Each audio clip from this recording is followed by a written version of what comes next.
NFTs are really interesting.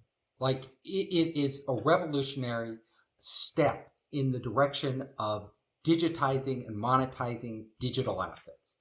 So when we look at NFTs, what we've seen is a lot of craziness, right? There was a huge amount of hype that came out.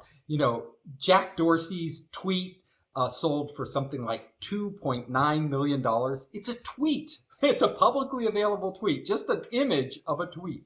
And then there's Banksy's artwork, which sold for millions. And like you mentioned, Beeple, he is, 69 million. And that's just the beginning. So a lot of action out there. Now, what are NFTs? Non-fungible tokens.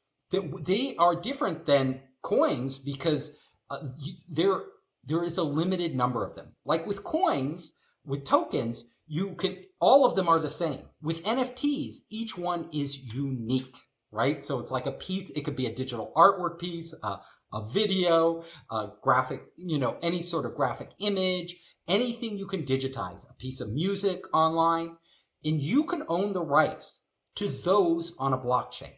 The real question is, what rights do you own? And this is where people have to be smart. Like, not all NFTs are the same.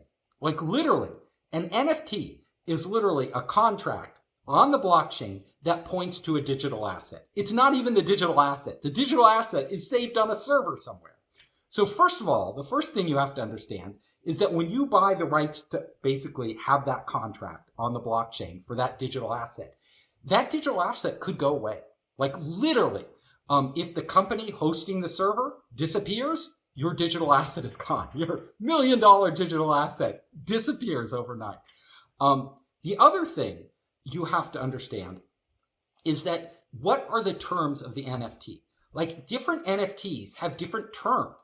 It's not a copyright. Like, so in the United States and in most countries in the world, we respect copyright law. So when you have a copyright, that's a legal ownership to intellectual property. An NFT isn't necessarily that at all.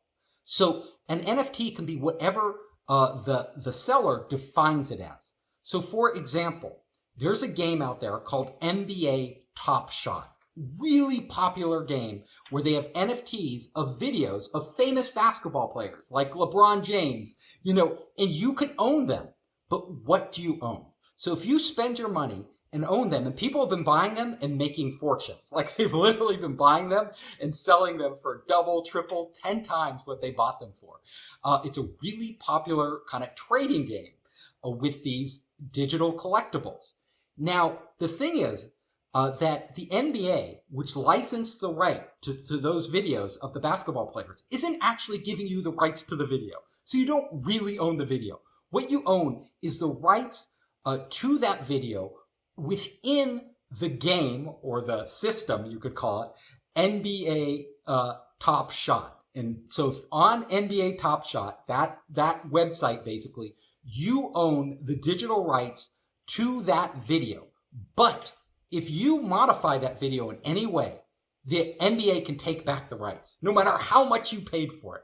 If you use that video in a way that the NBA deems not appropriate, in any way inappropriate, they can take back the rights. So a lot of people don't understand this. A lot of these NFTs are tied to specific rights, and it's not like you own the copyright and you could do whatever you want with it. And it's not like it's going to generate revenue for you like a copyright would, where you can license it out to third parties. You probably won't have those rights. You will only have the right to buy it. And if somebody wants to buy it for more or less, you can sell it. That's the rights you have in most cases. So you got to keep that in mind. Really important. The big question is, will the NFT market continue in the future? Well, I will tell you a guaranteed yes, it will continue. Will your investments pay off? That's another question, right? Nobody knows. Like, if you're going to spend a lot of money on these, you may never get it back, or you may wind up, with enough money to retire. We don't know. But what we do know is that the NFT market is the first step in this direction. It's the first step in really using the blockchain to provide a way to monetize digital assets, to buy and sell them.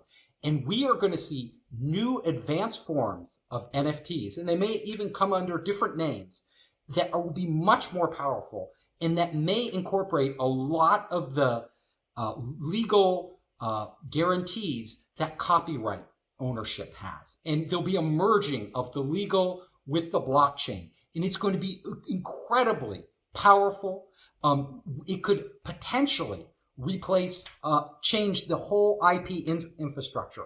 You know, how do people collect royalties on assets they own? Like if I create a song and digitize it, or I create a video and digitize it, and it goes viral, you know, through all the different social networks. Shouldn't I be able to collect some money for that because I made it? Well, maybe in the future, all of these will be on the blockchain, and the next generation of social networks will be integrated with the blockchain. And I can actually collect maybe fractions of a penny, tiny bits of money, microtransactions from for every time somebody views or uses my digital asset in the form of an NFT. This is going to be really powerful because right now royalties, they're really hard to track.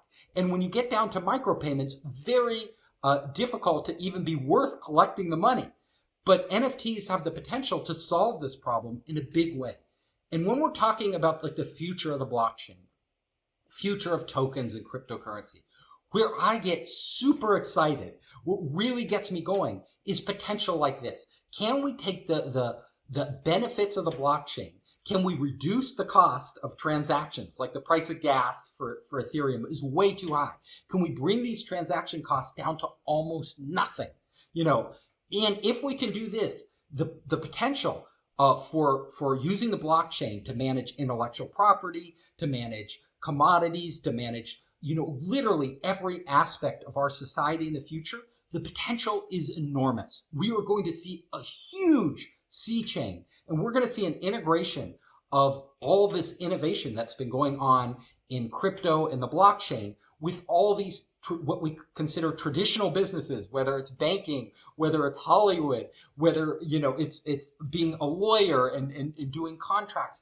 It will start to permeate all of those, and we're going to see kind of hybrid systems that are both decentralized DeFi systems as well as centralized systems blending together, taking advantage of each of the different technologies' benefits and building on those. So that's what I'm excited about.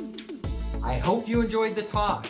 If you liked it, you can come to founderspace.com.